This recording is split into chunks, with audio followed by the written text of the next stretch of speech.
सर्वमंगलमांगल्ये शिवे सर्वार्थसाधके शरण्ये त्र्यंबके गौरी नारायणी नमस्तुते। मु ज्योति प्रकाश पति मो घर बिलना शासन अद्य 4 दिन धरी विश्व शांति महायज्ञ रामर उन्नति एवं माँ को आनी स्थापना कर सारापर आज हूँ पूर्णादि दिवस। पूर्णादि दिवस माँ का सप्तशती चंडी पाठ हेब एवं विशेष आकर्षण रही सौरभ भरद्वाज मान द्वारा भजन समारोह कार्यक्रम रही है। सामूहिक ब्राह्मण मान को नहीं यज्ञ साधन चालू रही। मो ना हूँ डॉक्टर सत्यप्रकाश पंडा। माँ अपार करुणार ग्रामवासी मैंने ये तारिणी मंदिर स्थापन कर बहुत दिन पूर्व ये बरगछ मूल पूजा पाई आसुले तार पुनर्संस्कार करी जा हो माँ दयार ये भक्त मान इच्छार मंदिर निर्माण हो दीर्घ 4 दिन धरी ये प्रतिष्ठा कार्यक्रम चलुची। आज शेष पूर्णाहुति दिवस। प्रथम दिन में आम अंकुरारोपण एठार करूँ। द्वितीय दिन में कलश शोभा यात्रा जा यज्ञ अग्निकुंड अग्नि स्थापन करागला।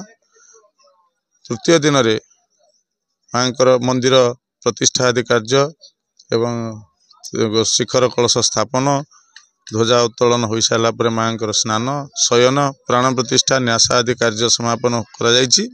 आज माँ पूर्णाहुति दिन में नवजौवन दर्शन करा एवं श्री सप्तशती चंडी पाठर पूर्णांग आहुति प्रदान करा पाठ सहित यापर संध्या समय पूर्णाहुति हेब। पूर्व दिन प्रवचन कार्यक्रम एठार चलता।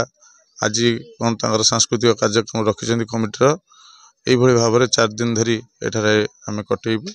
माँ मंदिर भीतर रत्न सिंहासन स्थापना हो सारी दर्शन अल्प समय पर आम सूर्य पूजा बर्तमान चली सरला भक्त मान सब दर्शन करेंगे। गोपीनाथ रावल मंदिर पाखे मोर घर।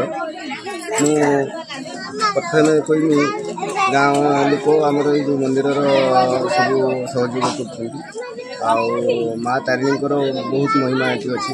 आम जहाँ कल्पना करुँ जहाँ भावुँ कि सी सब आम सत्य हो माँ को गाँव लोग सब सहयोग कर माँ को बहुत पूजा अर्चना कर आम ये बहुत ये कष्ट जहाँ हो रूपे आम ये पूरण कर। शरद साहू तारा माँ मंदिर प्रतिष्ठा है बेले गोटे तारा माँ मंदिर कम सरला बेले गोटे निआ पंडुड़ा आसबार आम निजे देखीचु। मुझे चिल्ले चित्कार करी कहली तारा माँ आसुचंती तारिणी माँ कति से मंदिर हो सारी आम माँ ये गछमूल रही कुकुर बिलेकर 6टा हेटी बारण रोन किंतु मुझे चित्कार करी कहला बेले निआ पंडुड़ा गछ सीधार लिभिगला।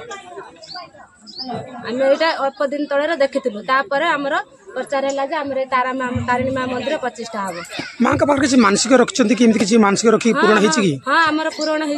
कौन मानसिक रखी पूरण हो? आमर गोटे सुना चेन हजिला आम माँ पाखे आम गुहारी कर घंटी मानसिक थी आम देचु एवं आम से चेन टी माँ दयारू पाइछु।